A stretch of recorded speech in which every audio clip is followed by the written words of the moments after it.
मंजिल तक पहुंचने के लिए पांव की जरूरत होती है और शंकर तक पहुंचने के लिए भाव की जरूरत होती है।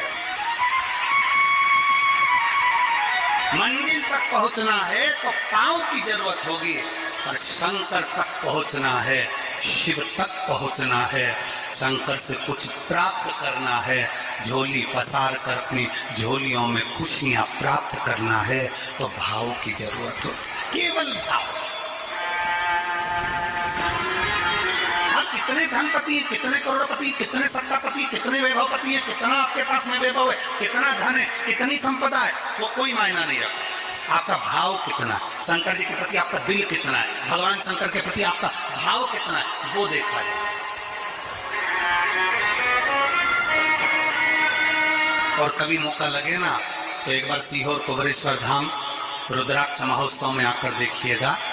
हीरे की चूड़ियां पहनने वाली मेरी जीजियां, जिनके घर में 10-10 नौकर काम करते हैं, वो भी कुबेरेश्वर धाम में बर्तन मांजने की सेवा करती हैं, आकर सेवा में लगी रहती है, भोजन बनाने की सेवा करती हैं। जिनके घर में 10 नौकर लगे हैं, वो कुबेरेश्वर धाम में आकर बाबा की सेवा में लगती है। उनसे पूछो कि तुम क्यों सेवा करती हो, उनसे पूछो कि तुम यहाँ आकर क्यों करती हो सेवा, तो वो कहती हैं हम साल में एक बार बाबा के धाम आते हैं और कुबेरेश्वर बाबा के यहाँ आकर सेवा कर जाते हैं। साल भर कुबेर भंडारी इतना देता है कि हमारी सेवा के लिए 10 नौकर लाकर खड़ा कर देता है। ये उसकी कृपा, ये उसकी उदारता,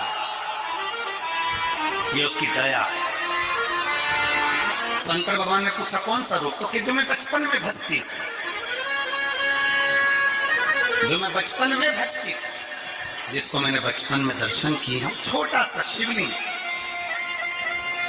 छोटा सा, ठीक है, छोटा सा शिवलिंग का रूप शंकर भगवान रखने को तैयार, ठीक है। शिवजी ने पूछा कि मुझे उठाएगा कौन।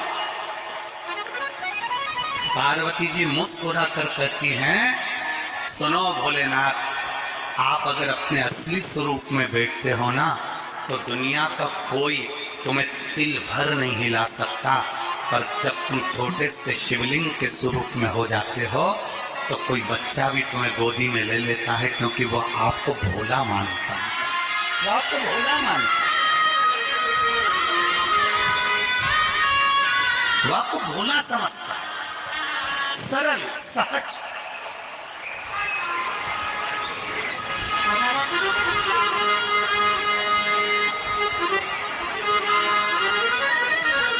बहुत बड़ा दर्शन का फल है। शंकर भगवान की मूर्ति से दर्शन करने से ज्यादा बड़ा दर्शन का फल है शिवलिंग का दर्शन करना। स्वप्न में शंकर भगवान की मूर्ति को देखना, जटाजूट बांधे हुए शंकर जी को देखने से बड़ा फल है शंकर के शिवलिंग का स्वप्न में दर्शन करना। अगर सपने में किसी को शंकर का शिवलिंग दिखता है, सपने में कोई अपने घर से पानी चढ़ाने शंकर को जा रहा है, मैं लोटा भर के जल चढ़ा रही हूँ, सपने में दिख रहा। और कई कई ऐसे भी होते हैं जिनको सपने में दिखने की जगह वो सपने में चल भी देती है।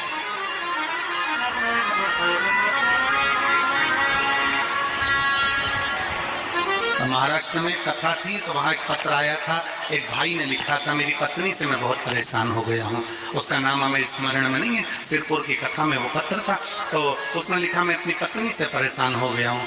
तो उससे हमने एकांत में बुलाकर पूछा, भाई ऐसा क्या हो गया, बता तो क्या हुआ इसका। उसका फोन नंबर था, उसको फोन लगवाया, पूछा क्यों परेशान हो गया। उसने कहा मेरी पत्नी रात को चिल्लाती है, बोलबम का नारा है बाबा एक साथ, कभी कभी सपने में बैठकर चिल्लाती रहती है, ऐसे बैठ जाएगी और चिल्लाएगी श्री शिवाय नमस्तुभ्यं, श्री शिवाय नमस्तुभ्यं। और तो और यहाँ तक तो चल जाता है गुरुजी, पर इससे आगे नहीं चल पाता है। हमने पूछा इससे आगे क्या। नींद में रसोई घर में जाना चाहिए, बाजू में बोतल रख के सोती है ना पानी पीने की, वही बाटल उठ के मेरे को शंकर जी समझ के उड़ेल देती। दिक्कत है,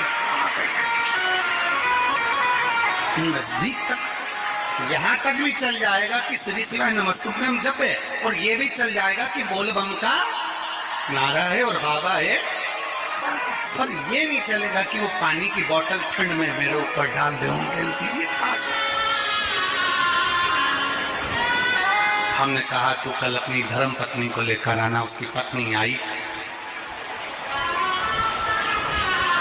आंखों से उसके नीर बह रहा था, जल,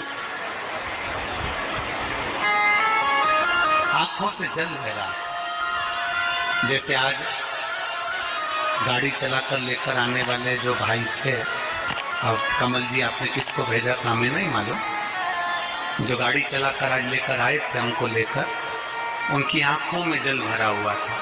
वो कह रहे थे जब पहले गुड़ियारी में कथा थी, सबसे आखिरी में बैठकर कथा सुनी थी, एक विनती करी थी बाबा से कि बाबा बस ऐसा कर देना। दूसरी कथा मैंने रायपुर के पास में जब हुई अमलेश्वर में, तब कथा के मध्य में बीच पंडाल में बीच में बैठकर सुनी थी। फिर वहां भी बाबा से एक विनती करी थी, और आज मेरे बाबा ने ऐसी कृपा कर दी कि आपके नजदीक में बैठकर गाड़ी चलाकर यहाँ तक पहुंचा।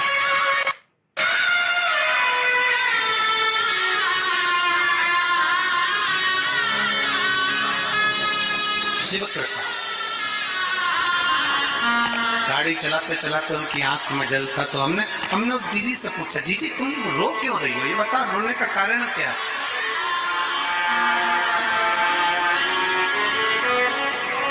कहने लगी गुरुजी आपका इतने नजदीक से दर्शन हो गया। हमने कहा जी एक बात सुन, आज बड़ी प्रसन्नता से कहते हैं कि किसी गुरु का दर्शन जब होता है तो आंखों से नीर बहता है। भगवान से प्रार्थना करना कि एक बार उसका दर्शन हो जाए तो हमारी जिंदगी उसकी हो जाए, उसका दीदार। कितनी आतुरता थी मेरे राम जी की। राम जी ने शिवलिंग की स्थापना जब रामेश्वर में करी, उसके पहले राम जी ने हनुमान जी से कहा जाकर कैलाश पे से शिवलिंग लेकर रामचरितमानस का स्मरण करिए, जाओ कैलाश पर से शिवलिंग लेकर आओ, मुझे यहाँ पर पूजन करना है। राम जी ने हनुमान को शिवलिंग लेने भेज दिया। रामेश्वर धाम में राम जी इंतजार कर रहे थे, तभी हनुमान जी तो गए थे शिवलिंग लेने के लिए, और माँ जानकी ने शिवलिंग का निर्माण कर दिया। राम जी ने शिवलिंग का निर्माण कर दिया, जानकी जी ने शिवलिंग का निर्माण कर दिया।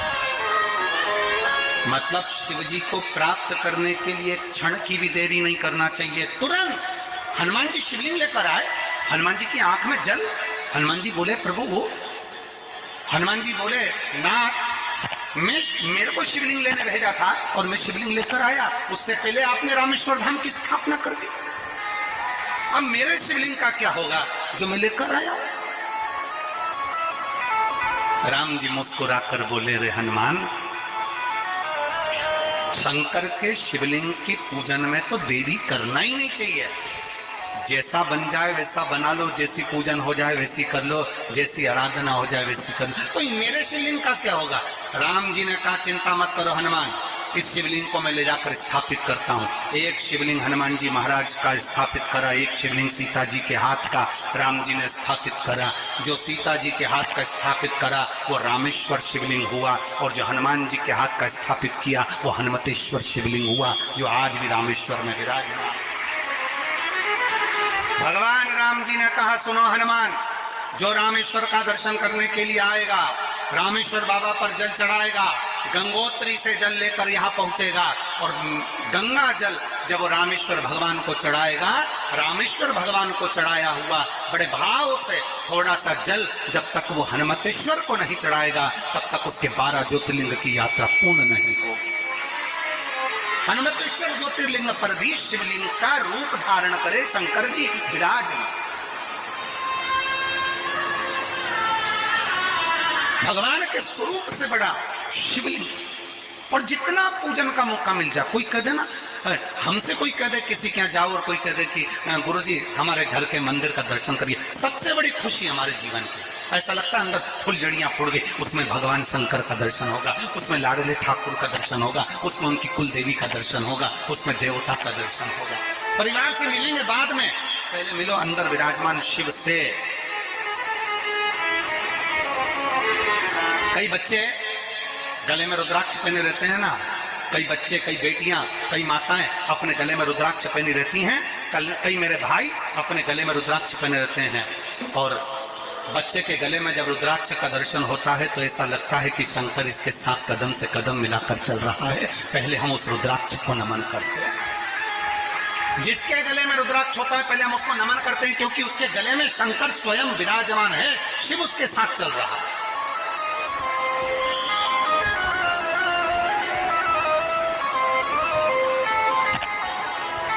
शिव उसकी साक्षी दे रहा है।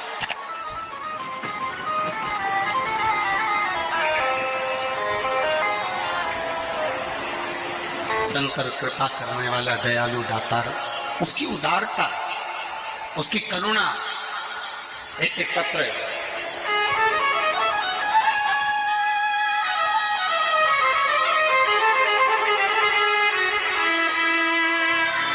मेरा नाम जानकी देवी, पति श्री बुधराम, शिव के अधीन होकर, शिव के अधीन, शिव की शरणागति ग्रहण करता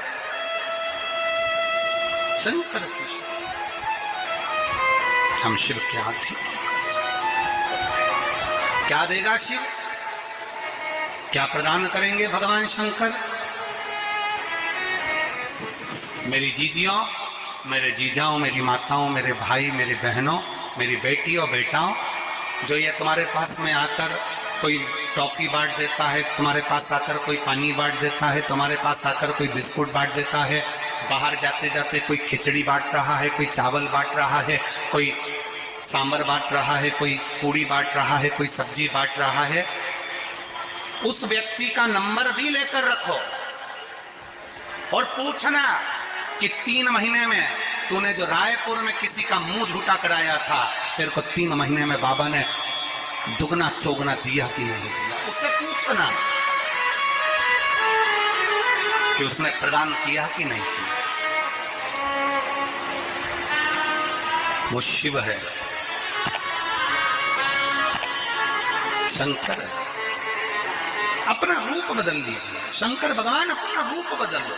शिव जी शिवलिंग की आकृति, पार्वती जी से पूछ रहे मुझे उठाएगा कौन, शंकर भगवान से पार्वती जी कर रही हैं, अगर आप स्वरूप में रहेंगे तो कोई नहीं उठाएगा, पर आप शिवलिंग की आकृति में आ गए तो कोई भी उठा ले।